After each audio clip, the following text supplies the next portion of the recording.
warahmatullahi wabarakatuh. Hello everyone, my name is Desta Maharens Bukon Kelmung Tata. My study number is 20032110044. In this time, I want to presentation is Mahkota Batik Tulis Madura. So I am from agribusiness class A. Next,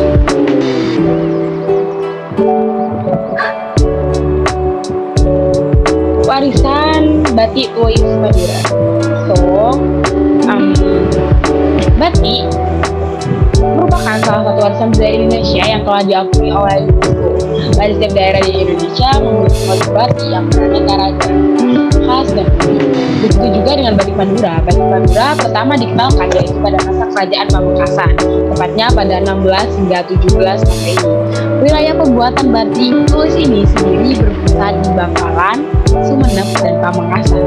Batik tulis Madura juga mempunyai ciri khas masing-masing loh, seperti pada motifnya, tempat daerah dibuat batik tersebut, dan masih banyak filosofi-filosofi yang diangkat pada motif batik Madura tersebut.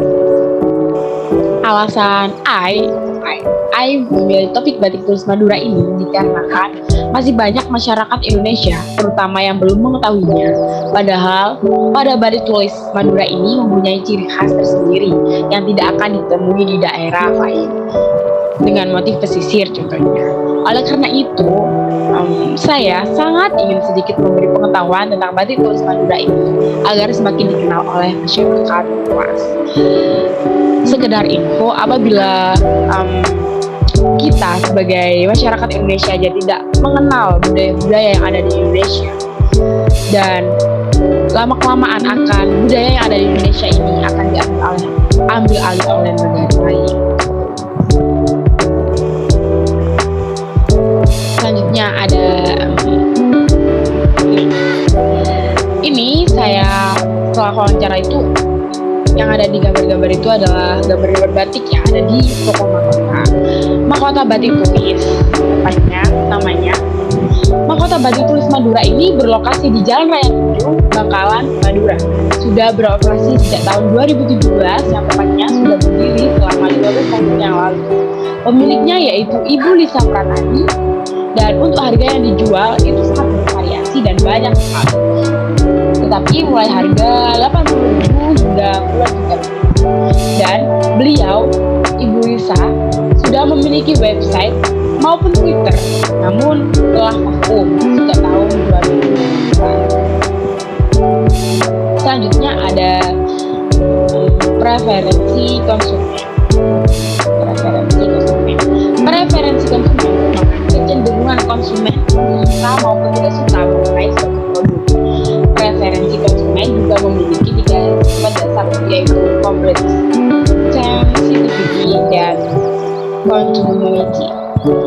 Ibu Lisa sebagai pemilik batik tulis Madura mengungkapkan bahwa pembeli batik di tokonya menyukai motif-motif batik yang jarang ditemui.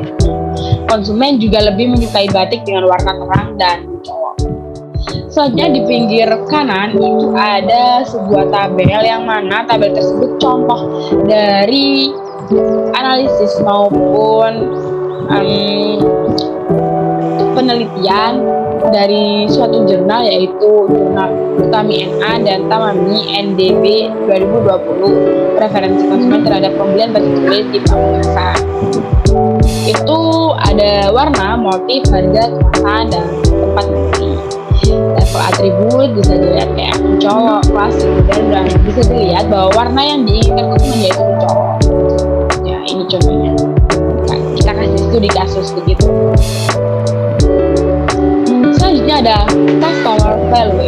Customer value merupakan kepuasan pembeli atas manfaat dan nilai yang diterima dari pembelian sebuah produk. Customer value bisa mengenai harga, kualitas, pelayanan, dan sebagainya. Customer value adalah nilai yang ditawarkan pada Mahkota Batik Tulis Madura ini, antara lain dengan memberikan pelayanan terbaik, pembeli dapat memesan motif dan warna batik sesuai keinginannya.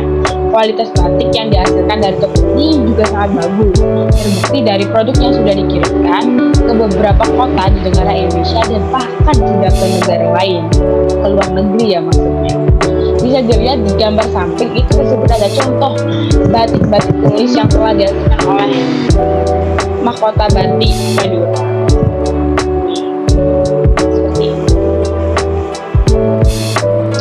Selanjutnya ada rancangan model pemasaran. Personal selling merupakan salah satu model pemasaran yang bisa dilakukan pada rancangan model pemasaran ini. Pada usaha ini, metode personal selling sudah dijalankan, namun kurang maksimal. Apalagi dengan tidak adanya media sosial yang dimiliki oleh Mahkota Batik Madura.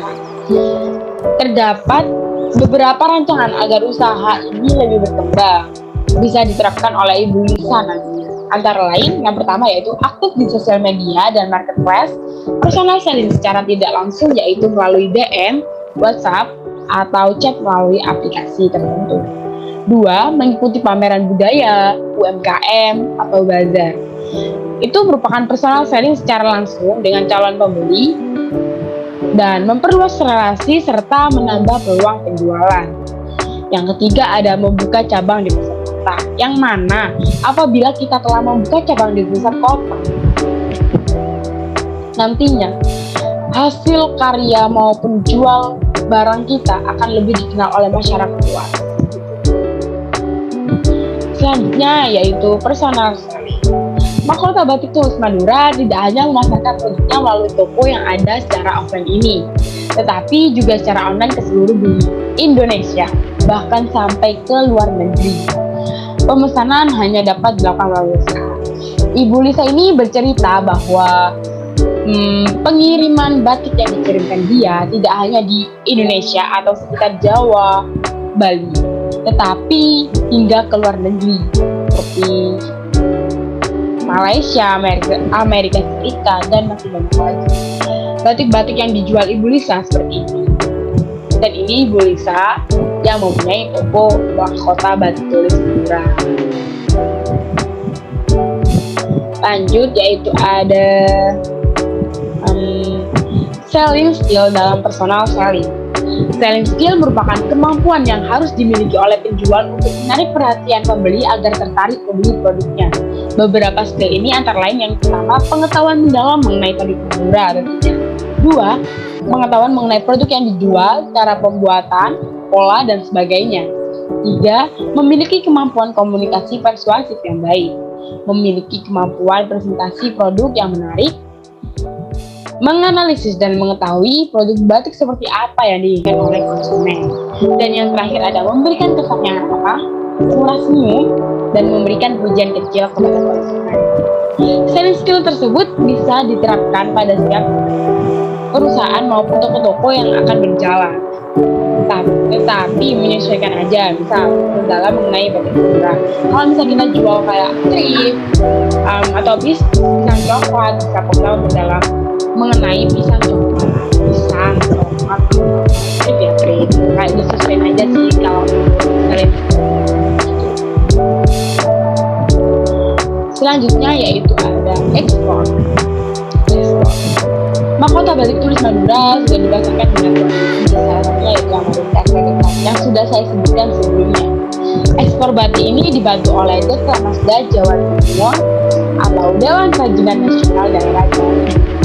Bu Lisa hanya perlu menyiapkan 80 potong kain batik setiap bulan untuk dikirimkan ke Dekramazda yang kemudian akan diekspor ke berbagai macam penjuru dunia, mulai dari dalam Indonesia hingga ke luar negeri tentunya. Secara umum, untuk tahapan melalui ekspor adalah sebagai berikut. Yang pertama ada sales contact process, yang kedua ada LC opening process, ketiga cargo shipment process, dan yang terakhir ada shipping document negotiation process.